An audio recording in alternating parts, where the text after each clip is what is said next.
कल्पना कीजिए कि हर महीने आपका बजट बिल्कुल सही बैठता है, बिल समय पर चुक जाते हैं, खर्च तय सीमा में रहता है, कुछ पैसा बचत खाते में भी पहुंच जाता है।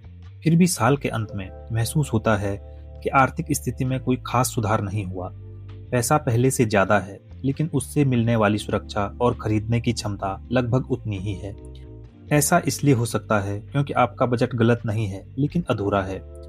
बजट आपको ये बताता है कि वर्तमान आय को कैसे बांटना है, वह ये नहीं बताता है कि आय कैसे बढ़ानी है, बचत को किस उद्देश्य के लिए रखना है और लंबे समय में पैसे की वास्तविक क्षमता कैसे बढ़ानी है। यही वो अंतर है जहां बहुत से जिम्मेदार लोग वर्षों तक फंसे रहते हैं। वे खर्च नियंत्रित करते हैं लेकिन कमाई की क्षमता नहीं बढ़ाते, पैसा बचाते हैं लेकिन हर बचाए हुए रुपये को एक ही जगह रखते हैं, हर महीने स्प्रेडशीट ठीक करते हैं लेकिन अपनी आर्थिक दिशा नहीं बदलते। इसीलिए समस्या बचत नहीं, समस्या है बचत को ही पूरी फाइनेंशियल स्ट्रेटेजी समझ लेना। 50-30-20 रूल इसी कारण लोकप्रिय हुए। इनका विचार आसान है, आय का एक हिस्सा जरूरतों के लिए, एक हिस्सा इच्छाओं के लिए और बाकी बचत या निवेश के लिए। शुरुआत करने वाले व्यक्ति के लिए ये एक उपयोगी ढांचा हो सकता है, लेकिन ये कोई सार्वभौमिक कानून नहीं है। मान लीजिए 2 लोगों की आय 50,000 रुपये है। पहला व्यक्ति छोटे शहर में अपने घर में रहता है, दूसरा बड़े शहर में किराया देता है और परिवार की चिकित्सा तथा बच्चों की पढ़ाई का खर्च उठाता है। दोनों की आय समान है, लेकिन दोनों की जरूरतों का प्रतिशत समान कैसे हो सकता है? यदि दूसरे व्यक्ति की आवश्यक लागत ही आय का 70% है, तो उसे ये कहना कि जरूरतों पर केवल 50% खर्च करो वास्तविक समाधान नहीं है। वह या तो जरूरी खर्च को गलत कैटेगरी में डालेगा या हर महीने खुद को असफल समझेगा। यही रिगिड बजटिंग एक साइकोलॉजिकल ट्रैप बन सकता है। इंसान फाइनेंशियल प्रोग्रेस के बजाय प्रतिशत पूरे करने लगता है। उसे लगता है कि स्प्रेडशीट का संतुलित होना ही आर्थिक सफलता है। लेकिन कोई बजट तभी उपयोगी है जब वह आपकी वास्तविक जिंदगी के अनुसार बदले। आपकी आय बदले तो बजट बदले, परिवार की जिम्मेदारी बदले तो बजट बदले, कर्ज समाप्त हो तो बजट बदले, किसी नई स्किल से कमाई का अवसर दिखाई दे तो बजट बदले। स्थिर नियम बदलती हुई जिंदगी को नहीं संभाल सकता। दूसरी समस्या और भी गहरी है। अधिकांश बजट केवल खर्च घटाने पर ध्यान देते हैं। वे आपकी मौजूदा आय को अलग अलग हिस्सों में बांटते हैं, लेकिन आय बढ़ाने की कोई कैटेगरी नहीं बनाते। मान लीजिए आपकी कमाई 40,000 रुपये है और आप बहुत मेहनत करके हर महीने 2,000 रुपये अतिरिक्त बचा लेते हैं। ये अच्छी बात है, लेकिन खर्च काटने की भी एक सीमा होती है। आप मोबाइल प्लान सस्ता कर सकते हैं, बाहर का खाना कम कर सकते हैं, अनावश्यक सब्सक्रिप्शंस बंद कर सकते हैं, लेकिन भोजन, बच्चों की पढ़ाई, दवा, ट्रैवलिंग और घर की जरूरतों को हमेशा घटाते नहीं रह सकते। एक समय के बाद फाइनेंशियल ग्रोथ का सवाल ये नहीं रहता है कि और कहां से 500 रुपये बचाऊं। असली सवाल बन जाता है कि अगले 1 वर्ष में अपनी उपयोगी क्षमता और आय कैसे बढ़ाऊं। बजट का सबसे बड़ा ब्लाइंड स्पॉट यही है, वह डिनोमिनेटर नहीं बढ़ाता। 40,000 की आय में 10% बचाने का अर्थ 4,000 है, लेकिन यदि स्किल, बेहतर भूमिका या छोटे इनकम एक्सपेरिमेंट से आय 50,000 रुपये हो जाए और जीवन शैली तुरंत न बढ़े, तो वही बचत कहीं ज्यादा तेजी से बन सकती है। इसका मतलब ये नहीं है कि हर व्यक्ति को नौकरी छोड़कर बिजनेस शुरू कर देना चाहिए। इसका अर्थ केवल इतना है कि खर्च नियंत्रण के साथ अर्निंग कैपेसिटी भी फाइनेंशियल प्लान का हिस्सा होनी चाहिए। अब सेविंग अकाउंट की बात करते हैं। अक्सर कहा जाता है कि बैंक में पड़ा पैसा डेट कैपिटल है और उसे तुरंत कहीं निवेश कर देना चाहिए। ये आधा सच है और आधा सच पैसे के मामले में काफी खतरनाक हो सकता है। पैसे के 3 अलग अलग काम होते हैं।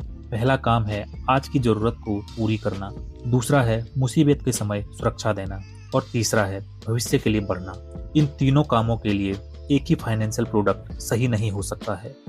अगले महीने की स्कूल फीस, अचानक आने वाला मेडिकल एक्सपेंस या नौकरी जाने की स्थिति के लिए रखा गया इमरजेंसी फंड अधिक रिटर्न कमाने के लिए नहीं होता। उसका मुख्य काम है सही समय पर उपलब्ध होना। यदि सारा कैश किसी ऐसे एसेट में लगा दिया गया जिसकी कीमत जरूरत के समय गिर सकती है, तो रिटर्न की तलाश ने सुरक्षा को ही खत्म कर दिया। इसीलिए इमरजेंसी फंड बेकार पड़ा पैसा नहीं है, वो फाइनेंशियल शॉक एब्जॉर्बर है। लेकिन इसके विपरीत 10 या 15 साल के लक्ष्य के लिए रखा पूरा पैसा केवल कम रिटर्न वाली जगह पड़ा रहे, तो उसकी खरीदने की क्षमता धीरे धीरे कमजोर हो सकती है। मान लीजिए किसी रकम पर एक वर्ष में 3% बढ़त मिली, जबकि जिन चीजों पर वह पैसा खर्च होना था उनकी लागत 6% बढ़ गई। खाते में रकम बढ़ी है लेकिन उसकी वास्तविक ताकत घटी है। यही नॉमिनल रिटर्न और रियल रिटर्न का फर्क है। नॉमिनल रिटर्न बताता है कि खाते में कितने रुपए बढ़े, रियल रिटर्न पूछता है कि उन रुपयों से वास्तव में कितना खरीदा जा सकता है।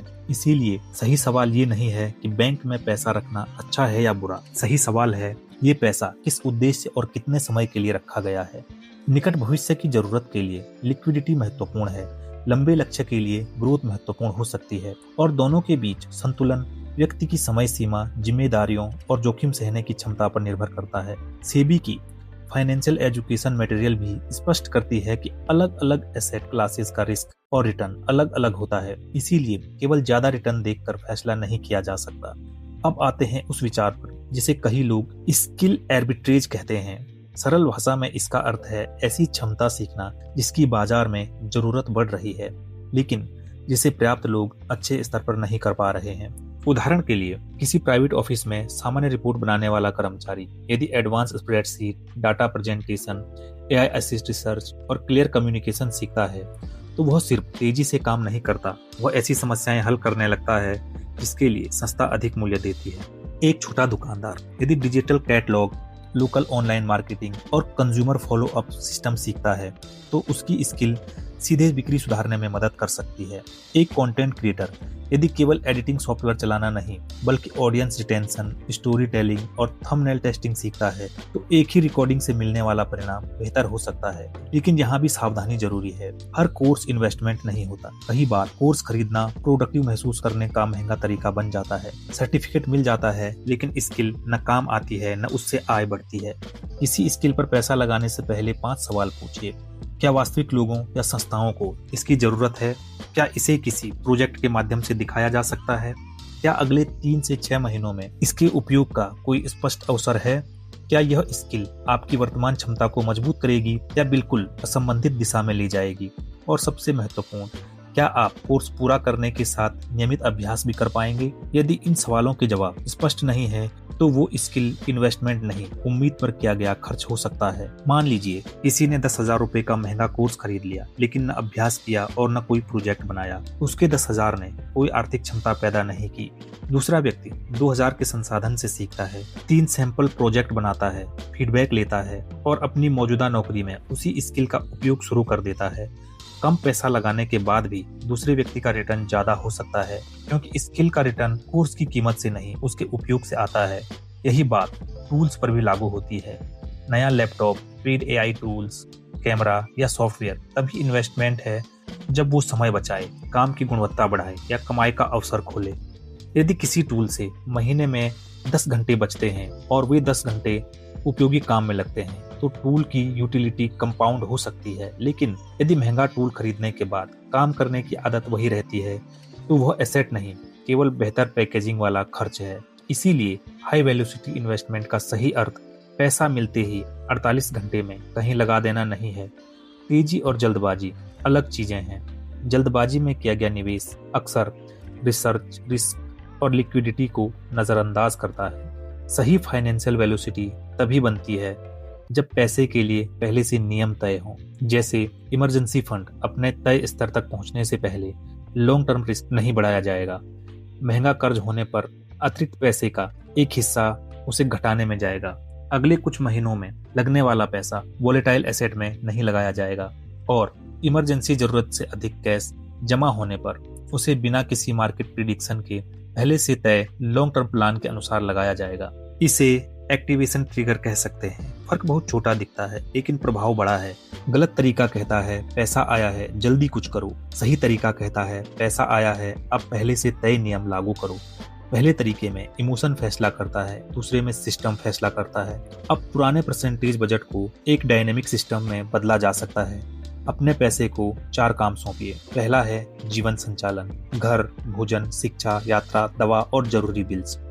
दूसरा है इमरजेंसी फंड, जरूरी इंश्योरेंस और निकट भविष्य की जिम्मेदारियां। तीसरा है भविष्य, लंबी अवधि के लक्ष्यों के लिए आपकी परिस्थिति के अनुसार डाइवर्सिफाइड और नियमित इन्वेस्टमेंट। चौथा है क्षमता, स्किल्स, उपयोगी टूल्स, छोटे एक्सपेरिमेंट्स और ऐसी लर्निंग जो भविष्य की आय बढ़ा सके। इन चारों के प्रतिशत सभी लोगों के लिए समान नहीं होंगे। जिसके पास इमरजेंसी फंड नहीं है वो पहले सुरक्षा को मजबूत करेगा। जिस पर महंगा कर्ज है उसके लिए रीपेमेंट बड़ी प्राथमिकता हो सकती है। जिसकी आय सुरक्षित है लेकिन वर्षों से नहीं बढ़ी, उसे अर्निंग कैपेसिटी पर अधिक ध्यान देना पड़ सकता है। और जिसकी आय बढ़ रही है लेकिन लाइफ स्टाइल हर इंक्रीमेंट को खा जाती है, उसे ऑटोमेटिक इन्वेस्टमेंट और लाइफ स्टाइल कंट्रोल की जरूरत होगी। इस सिस्टम को चलाने के लिए 50 कैटेगरी वाला जटिल स्प्रेडशीट भी जरूरी नहीं है। हर महीने केवल 6 चीजें देखिए। कुल आय कितनी थी, जरूरी खर्च कितना हुआ, कितना पैसा वास्तव में बचा या इन्वेस्ट हुआ, इमरजेंसी फंड कितने महीनों का खर्च संभाल सकता है, खर्च बढ़ा या घटा, और पिछले 3 महीनों में इनकम बढ़ाने वाली क्षमता पर क्या काम हुआ। अंतिम सवाल अक्सर बजट में होता ही नहीं है। लोग दूध, सब्जी और मोबाइल रिचार्ज का हिसाब रखते हैं लेकिन ये नहीं देखते हैं कि उनकी अर्निंग एबिलिटी पिछले वर्ष से बेहतर हुई है या नहीं। अब एक परिवार की कल्पना कीजिए जिसकी आय हर वर्ष थोड़ी बढ़ती है। हर इंक्रीमेंट के साथ घर का खर्च, शॉपिंग और ईएमआई भी बढ़ जाती है। कागज पर आय बढ़ रही है लेकिन फाइनेंशियल फ्रीडम की दूरी वही रहती है। दूसरा परिवार इंक्रीमेंट आते ही उसे 3 हिस्सों में बांटता है, कुछ जीवन की गुणवत्ता के लिए, कुछ लंबे लक्ष्य के लिए और कुछ स्किल या प्रोडक्टिविटी सुधारने के लिए। दोनों परिवार बजट बनाते हैं। अंतर केवल इतना है कि पहला बजट खर्च को दर्ज करता है जबकि दूसरा बजट भविष्य की दिशा तय करता है। यही फर्क आपको इसी वर्ष बनाना है। अगले 30 दिनों तक अपने पर्सनल इन्फ्लेशन को समझिए। पिछले वर्ष की तुलना में किराया, राशन, स्कूल, दवा और यात्रा जैसे आपके बड़े खर्च कितने बदले हैं। राष्ट्रीय औसत से ज्यादा महत्वपूर्ण ये है कि आपकी अपनी जिंदगी की लागत कैसे बदल रही है। फिर अपने कैश को उद्देश्य दीजिए। कितना पैसा अगले कुछ महीनों में चाहिए, कितना इमरजेंसी के लिए है, कितना वर्षों तक नहीं चाहिए। बिना उद्देश्य रखा कैश या तो अनजाने में खर्च होगा या लंबे समय तक निष्क्रिय पड़ा रहेगा। इसके बाद एक छोटी सी स्किल बेट चुनिए। बहुत बड़ा कोर्स नहीं, नौकरी छोड़ने वाला निर्णय नहीं, केवल ऐसा सीमित एक्सपेरिमेंट जिसका परिणाम मापा जा सके। उदाहरण के लिए 60 दिनों में एक सॉफ्टवेयर सीखना, 5 सैंपल प्रोजेक्ट बनाना, कम्युनिकेशन स्किल को सुधारना या एआई की मदद से वर्तमान काम का समय कम करना। फिर देखिए क्या काम की गुणवत्ता बढ़ी, समय बचा, जिम्मेदारी बढ़ी, किसी ग्राहक या संस्था ने उस क्षमता के लिए रुचि दिखाई। यदि नहीं तो दिशा बदलिए, यदि हाँ तो धीरे धीरे इन्वेस्टमेंट बढ़ाइए। इस तरह पैसा अनुमान पर नहीं प्रमाण पर आगे बढ़ेगा। बचत करना पुरानी सोच नहीं है। बिना बचत के कोई मजबूत फाइनेंशियल सिस्टम बन ही नहीं सकता। लेकिन केवल बचत करते रहना और हर रुपए को एक ही जगह रोक देना भी वेल्थ क्रिएशन नहीं है। बजट आपकी रक्षा करता है, इमरजेंसी फंड आपको संभालता है, निवेश समय के साथ कैपिटल बढ़ाने का प्रयास करता है और स्किल आपकी भविष्य की कमाई की सीमा बढ़ाती है। इनमें से किसी एक को पूरी स्ट्रेटेजी बना देना गलती है। इसीलिए अगली बार बजट बनाते समय केवल ये मत पूछिए कि इस महीने मैंने कितना खर्च कम किया। एक दूसरा सवाल भी जोड़िए, इस महीने मेरी पैसे ने मेरी सुरक्षा, भविष्य और कमाने की क्षमता, इन तीनों में से किसे मजबूत किया।